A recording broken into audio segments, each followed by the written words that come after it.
Hand print করার জন্য আমি যে ডিজাইনটা করছি দেখেন, দুইটা পাতা দিয়ে আর কিছু ফুল ডিজাইন, পাতার মধ্যে ডিজাইন করে একটা সুন্দর ডিজাইন তৈরি করব।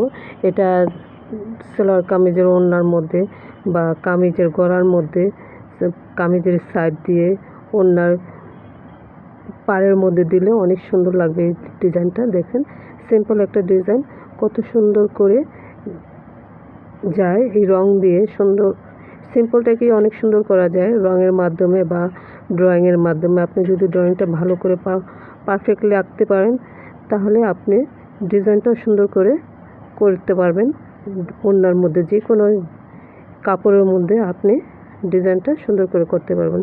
আমি আগে ডিজাইন কাপড়ে করার আগে দিয়ে আমি একটা সাদা কাগজের মধ্যে এঁকে নিই এবং মাঝে মাঝে কালারও করে নিই আমার সুবিধার জন্য, যে কোন কালারটা দিলে ভালো লাগবে।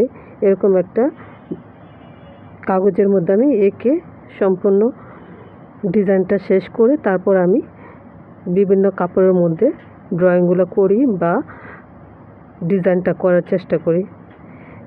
এইভাবে করলে একদম সহজভাবে করা যায়, ডিজাইনটা ভুলে যাওয়ার সম্ভাবনা খুবই কম থাকে। আমি সামনে খাতাটা রেখে তারপর আমি কাপড়ের মধ্যে ডিজাইনটা করি। আর এই ডিজাইনটা খাতার ডিজাইনটা দেখে দেখে আমি কাপড়ের মধ্যে ডিজাইনটা করি। আপনারা করতে